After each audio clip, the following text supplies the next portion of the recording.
Olá, muito boa tarde. Neste início de Quaresma, destacamos a mensagem do Papa Francisco para este tempo litúrgico, que vamos analisar hoje com o auxílio do Padre Manuel Barbosa, que está entre nós. Mas antes, olhamos ainda a condição difícil de tantos cristãos no mundo, com a rubrica da Fundação Ajuda à Igreja que Sofre, Perseguidos, mas não esquecidos.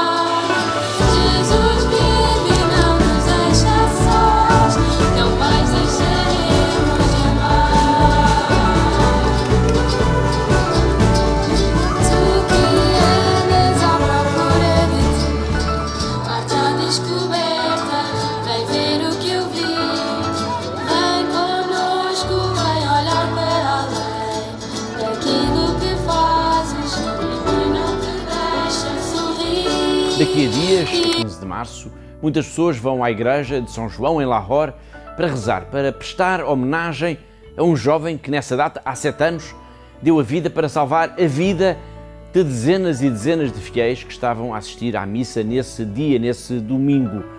O jovem tinha apenas 18 anos de idade, era estudante, era salesiano e fazia parte de um grupo de voluntários que fazem vigilância nas igrejas do Paquistão. É que neste país, o Paquistão, as ameaças aos cristãos são tão frequentes e tão reais que as igrejas se transformaram quase que aos poucos em fortalezas, por vezes rodeadas de arame farpado, quase sempre com guardas armados à porta. O objetivo é apenas um: evitar atentados bombistas, evitar derramamento de sangue, evitar que as igrejas se transformem em armadilhas mortais para os fiéis. Muitos dos que estão à guarda, às portas das igrejas, são voluntários, não são soldados, não aprenderam artes marciais. São apenas pessoas vulgares que estão ali para garantir a segurança da comunidade. Esta é a história de Akash Bashir, um jovem vulgar que deu a vida para salvar a vida de todos os que estavam na igreja nesse domingo de março de 2015. Akash was 18 years old when he stopped a suicide bomber from entering our church in Lahore. He was a volunteer to guard the church. There were more than 2,500 people that day in St. John's Catholic Church. Mass was being celebrated. He saw a man trying to storm into the church. The man said he had a bomb, but Akash didn't move. He held the terrorists to keep him from entering the church. The bomber blew himself up. Akash was killed instantly, but he saved many.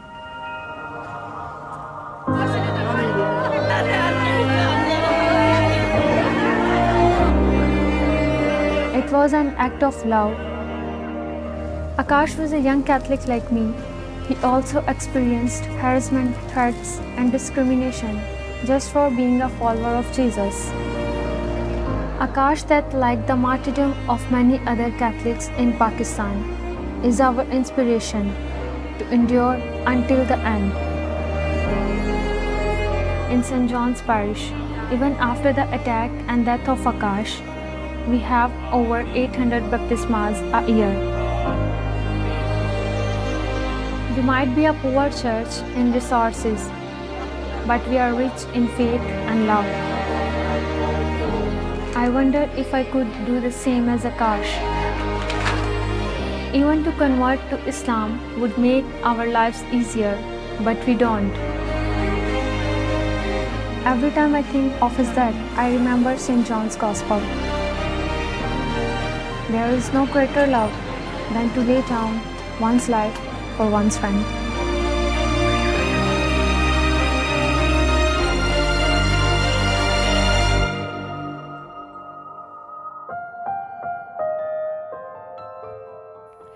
Esta história é exemplar. Exemplar pela coragem deste jovem, exemplar pela coragem da própria comunidade, pessoas como nós, mas que não hesitam em ir rezar aos domingos, mesmo sabendo que corre o risco de haver algum atentado, mesmo sabendo que alguém pode colocar uma bomba na igreja. Esta história é exemplar também pela generosidade deste jovem tão novo, mas que teve a grandeza de oferecer a própria vida para evitar um autêntico banho de sangue naquele dia 15 de março de 2015. O gesto da Akash Bashir não foi em vão. O seu processo de canonização está a avançar. Ele está a caminho dos altares, mas o mais importante é saber que a comunidade cristã local continua a crescer, que a igreja está sempre cheia de fiéis aos domingos.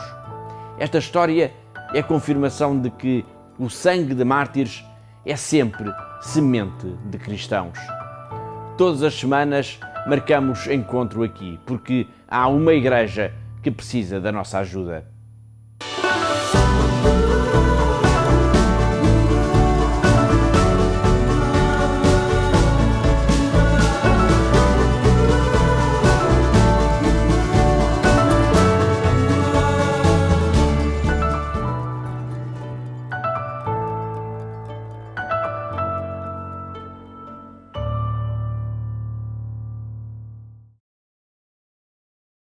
A rubrica da Fundação ajuda a Igreja que sofre, perseguidos mas não esquecidos, a recordar a situação difícil, também desafiante de tantos cristãos no mundo que enfrentam a ausência de liberdade religiosa. Mas hoje, neste dia, olhamos a mensagem do Papa para a Quaresma, tempo litúrgico que se inicia. Temos connosco o Padre Manuel Barbosa, sacerdote deoniano, também secretário da Conferência Episcopal Portuguesa. Boa tarde, obrigado por estar aqui entre nós, Padre Manuel. O Papa divulga a sua mensagem, que acaba por ser um apoio para os crentes ao longo destes próximos 40 dias, este itinerário que hoje iniciamos, e na qual o Papa faz aqui algumas alusões à sementeira, ao mesmo tempo o apelo à conversão. Pois o Papa parte na sua mensagem de uma citação da Carta aos Gálatas, que tem essa referência, e é bom ler estes dois versículos. Diz: não nos cansemos de fazer o bem, porque a seu tempo colheremos se não tivermos esmorecido. Portanto, enquanto temos tempo, pratiquemos o bem para com todos. Portanto, é neste sentido que o Papa nos interpela nesta mensagem, nas suas três partes, convidando-nos, à luz da Palavra de Deus, a semear o bem, a praticar o bem e, enfim, a extirpar o mal da nossa vida. E a Quaresma é um tempo favorável, é um tempo propício, um kairos, como costuma dizer, para que isso aconteça nas nossas vidas, nas nossas comunidades, na Igreja. Portanto, a partir de quarta-feira cinzas, é este tempo mais intenso para nos preparar, para o vivermos e nos prepararmos para a Páscoa. Como diz o Papa Francisco, não na mensagem, mas noutras, já desde há alguns anos, não há Páscoa sem Quaresma. Portanto, é um tempo de 40 dias muito favorável para preparar o acontecimento central da nossa fé, que é a morte e a ressurreição de Cristo. O Papa fala aqui da sementeira e da colheita. Este período de 40 dias, que é longo, é também um apelo à persistência, à resiliência. A atitude de conversão não é fácil, requer, lá está, esta firmeza, esta capacidade de decisão e de nos mantermos fiéis a ela, tal como a sementeira, que não é algo imediato, cujos frutos só surgirão depois, não é? Pois é, essa acentuação, como disse, da persistência, da constância, da paciência do agricultor. E ele diz mesmo, o grande agricultor é Deus, é Ele que cultiva e que lança a semente, mas nos convida a participar nessa sementeira e também na colheita. Porventura nós estamos mais na sementeira, a semear bem, e também colheremos alguns frutos. Ele diz a um certo momento que um dos grandes frutos desta sementeira deve ser em relação a nós mesmos, à conversão, à mudança de mentalidade, não a mera restauração de alguns aspectos da nossa vida, assim quase que à superfície, como que é tirar o pó, enfim, dos móveis, mas nesse sentido de renovação, de conversão de nós mesmos e na relação com os outros. Portanto, é uma acentuação, e disse muito bem, de persistência, de constância, de paciência, de permanência, no fundo.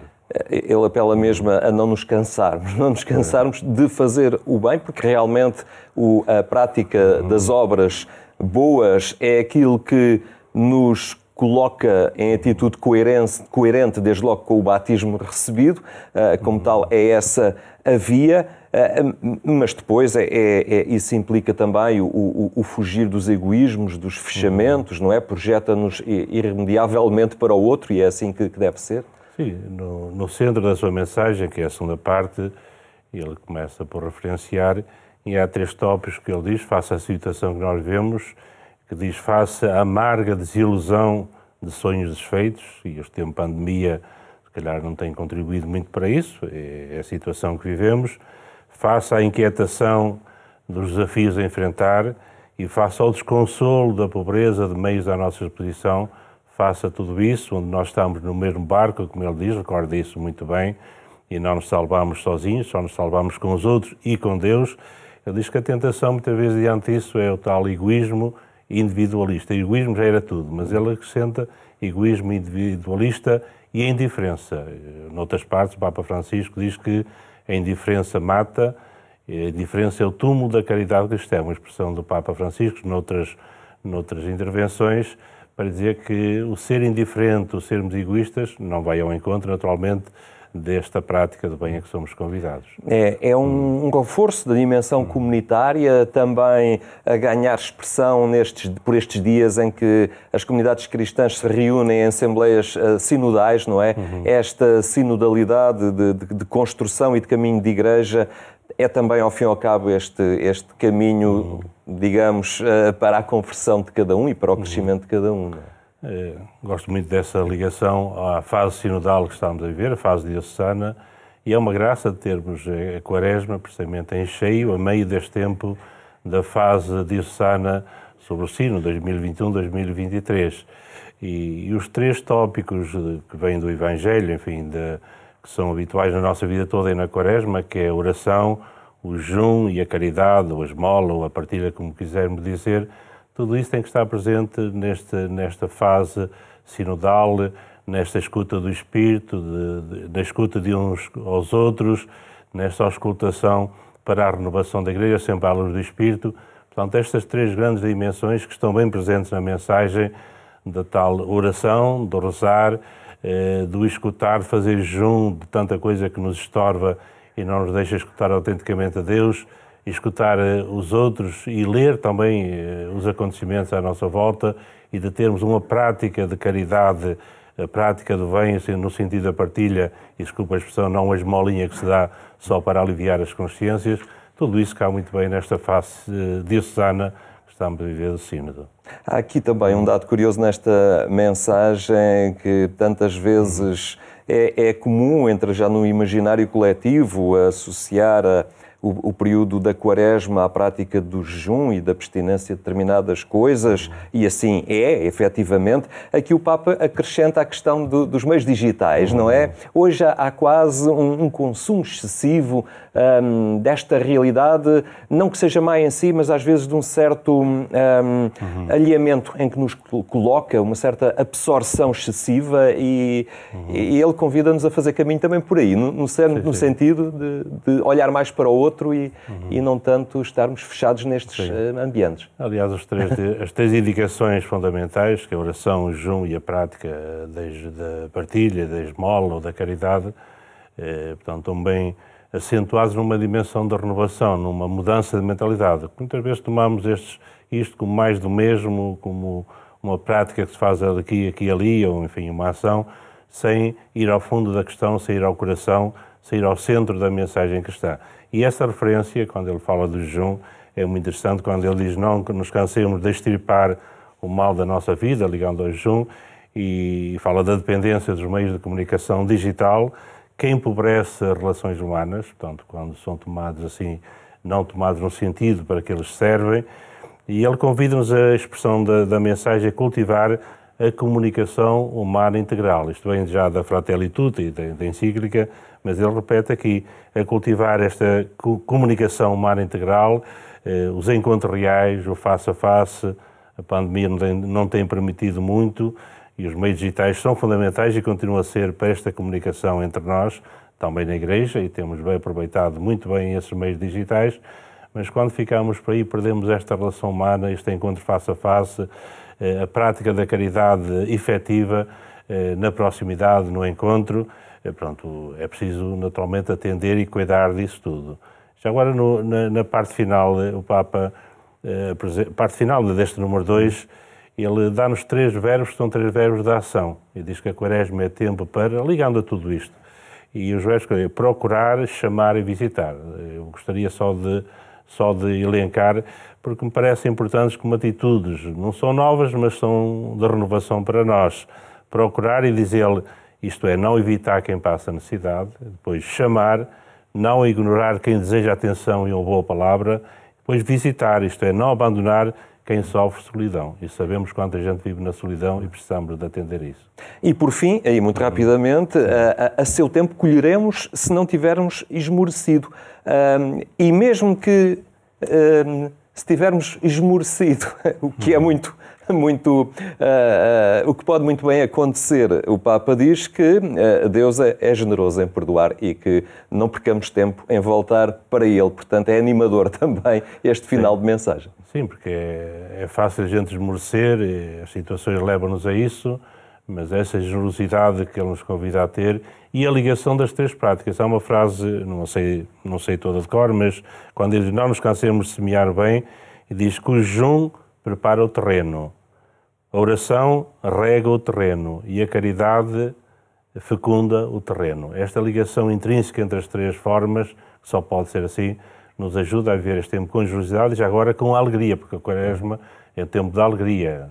A purificação das cinzas é para nos alegrarmos, naturalmente, com a presença de Deus e dos irmãos. Muito bem. Muito obrigado, Padre Manuel Barbosa. Temos ainda tempo para olhar outros temas da atualidade religiosa. Jornada Mundial da Juventude começa a acontecer também no interior de Portugal.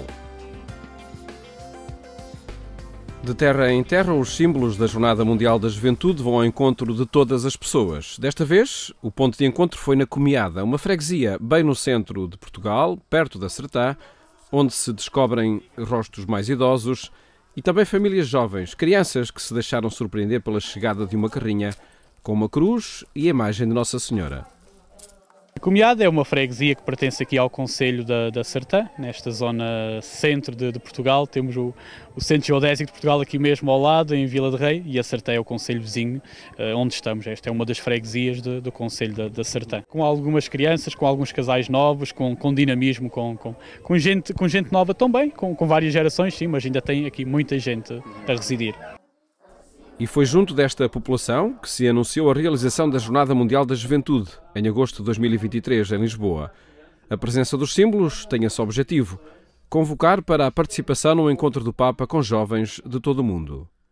Podem dizer, passaram por aqui os símbolos da Jornada Mundial da Juventude, esse encontro dos jovens com o Papa, fica na memória destas gerações, tanto dos mais pequeninos como dos mais idosos. É essa a possibilidade dada pela peregrinação dos símbolos da Jornada Mundial da Juventude, que neste mês de fevereiro percorrem a Diocese de Porto Alegre-Castelo Branco. Nas cidades ou nas aldeias, todas as pessoas podem estar próximas de uma cruz e de uma imagem de Nossa Senhora que já percorreram todo o mundo. Poder ver no olhar das pessoas a alegria destes símbolos que vêm muitas vezes nas televisões, lá longe, vir ao nosso encontro, aqui neste cantinho sossegado do céu, virem ao nosso encontro, desafiar as pessoas. Tem sido uma experiência engraçada.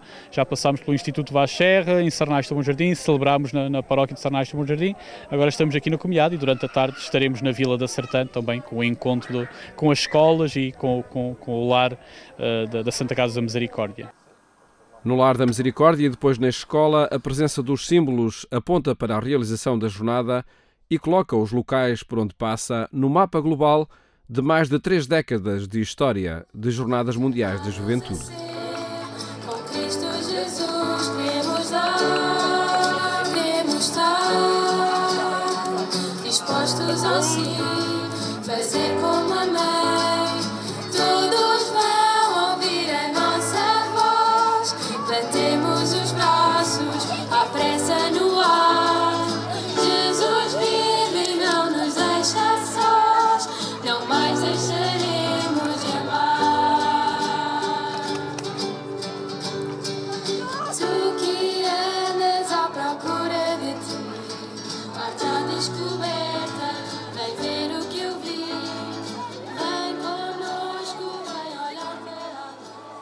E estes jovens a perceberem-se que estes símbolos que percorreram o mundo inteiro e que estão aqui nesta pequena aldeia, nesta pequena vila, acho que é extraordinário que se perceberam e percebeu-se das mensagens que esta tarde aqui passaram, percebeu-se isso mesmo, que esta cruz, que isto tem algo também para nos dizer.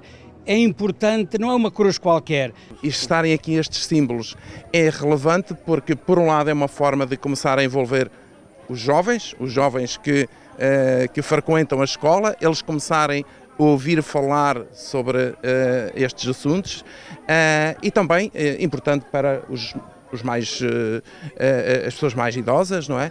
Porque também é importante que essas pessoas sintam a importância de começar a envolver os jovens e discutir todos os problemas da sociedade que hoje nos envolve, não é?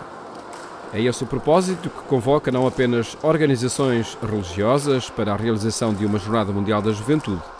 Acolher jovens de todo o mundo motiva associações, organizações da sociedade civil, autarquias. Eu acho que é muito importante que os nossos jovens participem nestas jornadas. Eu fiz aqui um apelo à participação massiva dos jovens, acho que é importante para o Conselho. Nós queremos jovens que sejam dinâmicos, que compreendam o mundo e que sejam capazes de o transformar. Até ao dia 5 de março, os símbolos da Jornada Mundial da Juventude percorrem a Diocese de Porto Alegre-Castelo Branco. Nesse dia, a cruz peregrina e o ícone de Nossa Senhora são entregues à Diocese da Guarda. Não nos deixa sós, não mais deixaremos de amar. E ficamos por aqui, agradecemos a sua companhia. Recordo ainda que mais logo, quando passarem alguns minutos após a meia-noite, pode acompanhar o programa Eclésia na sua edição rádio na Antena 1. Tenha então uma ótima tarde, até amanhã se Deus quiser.